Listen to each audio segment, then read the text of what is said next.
असली नागवंशी, कुछ नकली नागवंशी भी घूम रहे हैं, जो कहने के लिए तो हमारे समाज में पैदा हुए हैं, लेकिन वो गुलाम हैं, समाज के गद्दार हैं। तो हमें उन गद्दारों का लिस्ट जारी करना पड़ेगा जो अपने ही नागवंश समाज के साथ गद्दारी कर रहे हैं। तो वैसे लोगों का भी लिस्ट जारी करना पड़ेगा, वो देश में कौन कौन है, और समाज के यानी नागवंश के वफादारों का लिस्ट भी जारी करना पड़ेगा। तो अभी मैं बात कर रहा था कि सत्ता का अर्थ हमने 78 वर्ष तक समझा ही नहीं।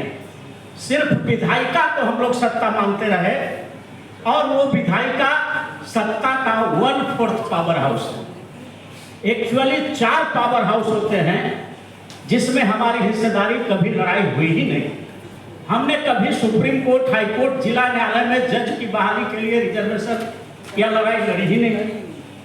हमने कभी कार्यपालिका में 90% हिस्सेदारी हो अफसरों में, चीफ सेक्रेटरी से लेकर के चपरासी तक जितने नौकरशाह हैं उसमें 90% नागवंशी समाज हो, हमने ये लड़ाई कभी लड़ा ही नहीं। नेशनल मीडिया हमारा जो पावर हाउस है उसमें हमारा 90% हो, इसकी लड़ाई हमने लड़ा ही नहीं। विधायिका में भी जो राज्यसभा है और विधान परिषद है राज्यों का, उसमें 90% हिस्सेदारी हो नागवंशियों का, हमने कभी लड़ा ही नहीं। और शायद हम लोग जानते भी नहीं हैं अभी तक। बाबा साहब भीमराव अम्बेडकर ने भारत का जो संविधान लिखा है तो उसमें 4 पावर हाउस बनाया है, और उन चारों पावर हाउस में जब तक नागवंशियों का 90% हिस्सेदारी नहीं होगा तब तक नागवंश का पुनर्स्थापना नहीं हो सकता। आज के दिन में हमें नकली नागवंशियों से लड़ना पड़ेगा। आज के दिन में भारत का प्रधानमंत्री, भारत का राष्ट्रपति, भारत का गृह मंत्री, भारत के सारे राज्यों के लगभग मुख्यमंत्री, सारे गवर्नर, सारे के सारे कहने के लिए नागवंशी ही हैं, लेकिन वो सब गद्दार नागवंशी हैं, समाज के गद्दार हैं।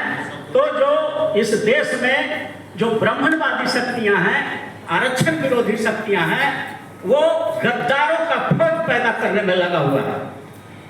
पहले तो इक्का दुक्का गुलाम पैदा करता था, और आज के दिन में तो प्रधानमंत्री, राष्ट्रपति और गृह मंत्री भी गुलाम उन्होंने बना लिया है।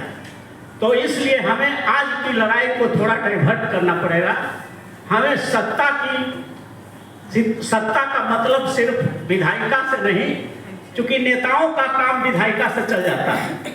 वो मंत्री बन गया, प्रधानमंत्री बन गया, मुख्यमंत्री बन गया, एमएलए एमपी बन गया, तो उसका काम तो हो जाता है, इसलिए वो विधायिका के लिए लड़ता है। तो हमारी जिम्मेदारी है, हम नागवंशियों की जिम्मेदारी है कि अगर हमको पुनः अपने इस पावर हाउस में कब्जा करना है, आज के दिन में बाबा साहब भीमराव अम्बेडकर के बताए हुए संविधान के रास्ते अगर हमको नागवंश को पुनर्स्थापित करना है, तो सबसे पहले इस देश के पार्लियामेंट पर कब्जा करना पड़ेगा, और उसमें भी असली वाला, वफादार वाला नागवंशी, गद्दार वाला नहीं जो आज बैठा हुआ है। तो समाज के गद्दारों का लिस्ट और वफादारों का लिस्ट पूरे देश में जारी करना पड़ेगा।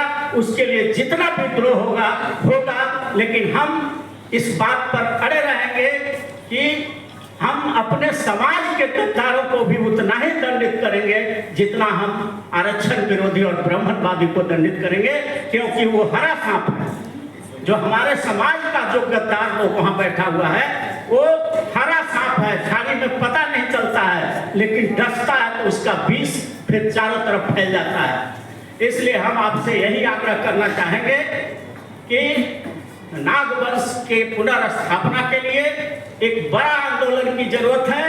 आप जागृति पैदा करें, और एक सत्ता नहीं, संपूर्ण सत्ता की क्रांति इस देश में होनी चाहिए, ताकि हम सत्ता के चारों पावर हाउस में आए।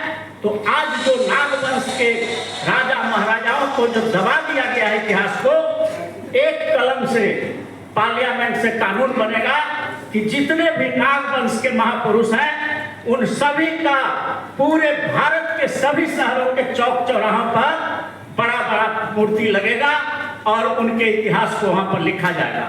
अगर आप पार्लियामेंट में आ जाते हैं और ये कानून वहां से पारित होता है। एक कानून से पूरे देश के नागवंशियों का चौक चौराहों पर स्टैचू लग सकता है, उनका इतिहास लिखा जा सकता है, और सुप्रीम कोर्ट में जब आपका जज रहेगा तो कहेगा कि ये जस्टिफाइड है, क्योंकि यहाँ पर डेमोक्रेसी है, and democracy is government of the people, for the people, by the people. तो यहाँ का जनमत अगर पार्लियामेंट कहता है कि हर चौक चौराहे पर नागवंशियों का फोटो रहेगा और उसमें उसका इतिहास रहेगा, तो लोकतंत्र में ये जस्टिफाइड है, पार्लियामेंट कर सकती है। इसलिए उस आदेश को, पार्लियामेंट के उस निर्णय को सुप्रीम कोर्ट भी कंफर्म करेगा, और आपका SP, DM, collector, chief secretary रहेगा, वो उसको इम्प्लीमेंट कर देगा, और वही नेशनल मीडिया आपका सब जगह लिखेगा कि यह सही काम हुआ। तो नागवंश का पुनर्स्थापना अगर हमें करना है, सही मायने में करना है, तो एक संपूर्ण रिजर्वेशन, टोटल रिजर्वेशन रिवॉल्यूशन की जरूरत है भारत में। जिस तरह से 74 में एक नकली संपूर्ण क्रांति हुई थी, तो नकली क्रांति में भी इतना ताकत था कि इंदिरा गांधी के तानाशाह और भ्रष्टाचार के खिलाफ खड़ा हो गया था पूरा देश, और कांग्रेस समाप्त हो गई। तो आज अगर हम संपूर्ण आरक्षण क्रांति की बात करें और अपने समाज के गद्दारों को चिन्हित कर लें और समाज के वफादारों को चिन्हित कर लें और वफादारों के नेतृत्व में संपूर्ण आरक्षण क्रांति हो जाए भारत में, तो नागवंश को पुनर्स्थापना से कोई नहीं रोक सकता है। और एक कलम से जो आज हम परेशान है कैसे होगा, एक पार्लियामेंट के निर्णय से हो सकता है, दूसरा सुप्रीम कोर्ट के जजमेंट से हो सकता है, तीसरा हमारा